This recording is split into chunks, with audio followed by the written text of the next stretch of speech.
Bonjour à tous, dans cette vidéo, on va donner une condition nécessaire et suffisante pour qu'une forme linéaire soit continue. Alors le résultat est le suivant, donc on se met dans un cadre général, donc on a un espace vectoriel normé réel, donc E muni d'une norme quelconque, et F une forme linéaire sur cet espace. Alors, donc on a l'équivalence, F, elle va être continue, si et seulement si le noyau de F est enfermé dans E. Voilà. Alors, joli résultat, on va montrer, on va voir. Alors, preuve. Alors, le premier sens, il est quasiment immédiat. On va le faire. Donc, preuve. Premier sens. Donc, supposons F continue. On veut montrer que R de F est enfermé, donc c'est un classique. Alors, par définition, on peut écrire que R de F, c'est l'image réciproque du single de temps qui contient 0 et qui est enfermé, donc c'est enfermé. R de F égale ça, est enfermé en tant que image réciproque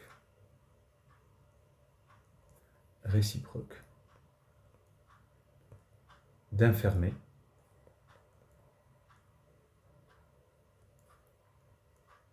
par une application continue. D'accord? Donc ce sens, il est rapide.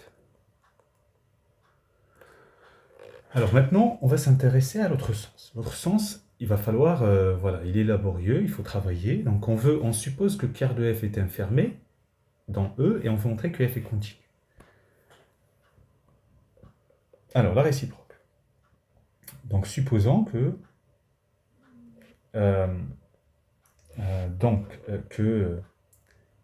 R de F est enfermé de E. Alors, comment on va faire ça? On va faire ce résultat, on va le montrer par l'absurde. Par l'absurde, on va supposer que F est non continu. Voilà. Supposons que F n'est pas continu. Très bien.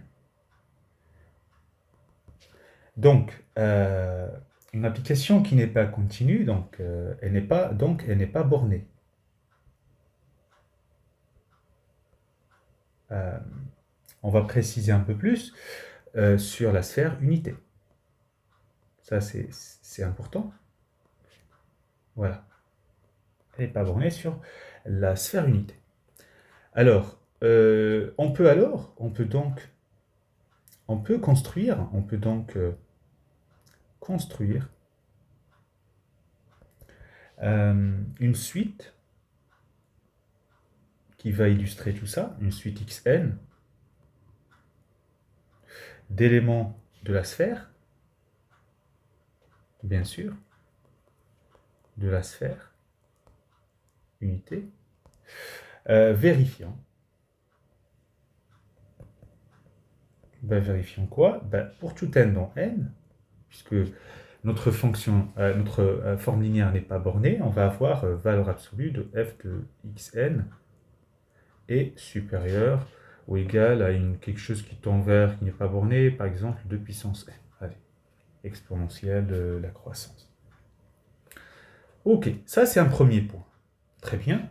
Alors, maintenant, le deuxième point, mon raisonnement, on va essayer de le construire sous forme de points.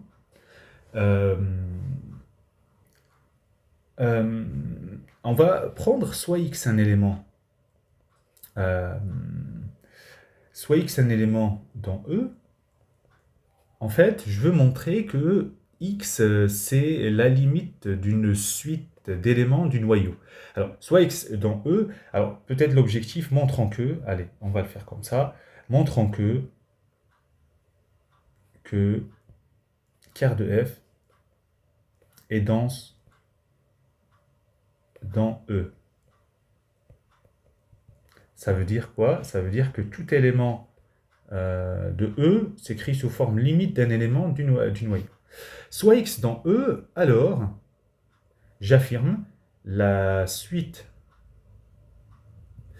Comment on va la construire? C'est x moins f de x sur f de xn fois xn. On dit que cette suite-là, la suite celle-là d'éléments de ker de f converge vers f. Oula, alors vers x, pardon. Alors, on va justifier tout ça. D'abord, on va justifier qu'elle appartient, c'est une suite d'éléments du noyau de f.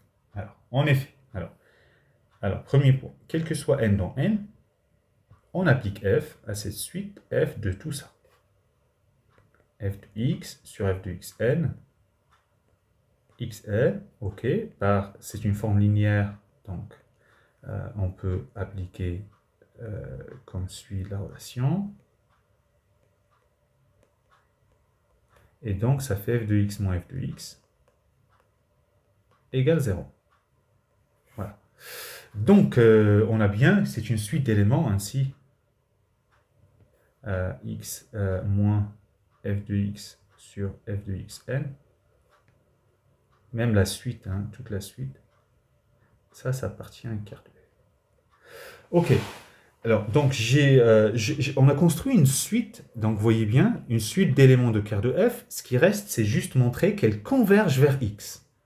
Si c'est le cas, ben, on a montré que toute suite du noyau, tout élément x de E, il va être limite d'une suite d'éléments de quart de f. Alors, montrons que, ça c'est le deuxième point, on veut montrer que, alors, quel que soit n dans n, l'espace est muni d'une norme, quelconque norme comme ça, alors on va montrer que x moins f de x sur f de xn moins x, on veut montrer que la norme de cette différence, elle tend vers 0. Donc on va aller doucement. Alors qu'est-ce qu'on a? Quand on regarde un petit peu ce qu'on a, ça c'est égal à quoi? Ok. Donc ça va être, si j'enlève les parenthèses, il restera norme de moins f de x sur f de xn, Tout ça en ordre. Alors, très bien. Alors, maintenant, ce qu'on va faire, vous savez que, voilà, la norme, donc là, le moins, là, il sort avec une valeur absolue, donc c'est juste la norme de ça. F de x sur f de xn fois xn. Alors, je vais majorer ces éléments-là de la manière suivante. Donc, regardons. F de x, je le majore par norme de f de x. OK. Xn en norme, je vais le majorer par 1, parce que c'est un élément de la sphère. Et 1 sur norme de f de xn, je vais le majorer par 2 puissance n. 1 sur 2 puissance n. Alors, peut-être je reviens en arrière, comme ça vous allez voir ce qu'on avait montré.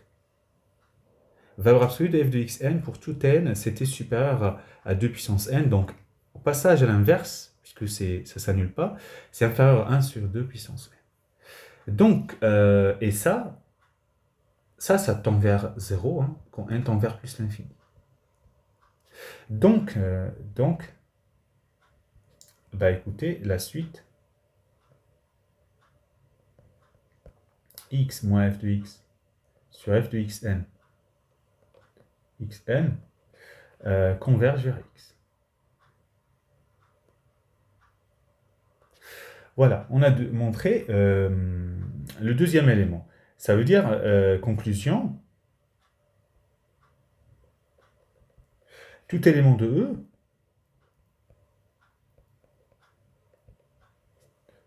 Eh ben, en fait, est limite d'une suite d'éléments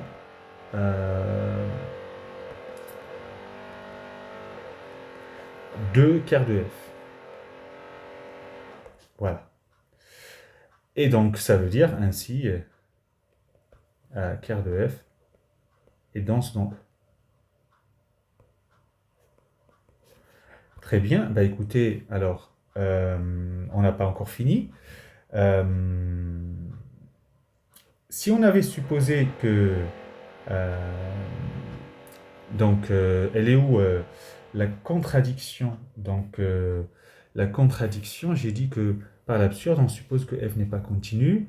Oui, f n'est pas continu, on a montré que quart de f est dense dans E.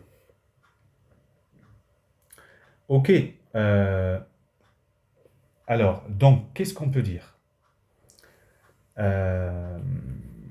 Qu'est-ce qu'on peut dire? Alors, qu'est-ce qu'on peut dire? Regardez, analyse toute simple. Donc, quart de f est dense, donc quart de f, quand vous prenez son adhérence, c'est E. Et on a vu que quart de f est infermé. Enfin, c'est pas on a vu, c'est l'hypothèse. Quart de f c'est infermé, ça c'est son adhérence, c'est lui-même. Quart de f fermé. Donc quoi? Quart de E égale quart de f. Et alors, ça veut dire quoi ça? C'est-à-dire f égale à la forme linéaire nulle. Bah, ce qui n'est pas possible, ce qui est impossible, hein, ce qui n'est pas possible, car f est supposé non continu, ce qui n'est pas possible. Voilà. Car f supposé non continu. Donc, on a pu montrer le résultat qui dit que la forme linéaire est continue si et seulement si le noyau de f est infermé dans E. Voilà, bon courage.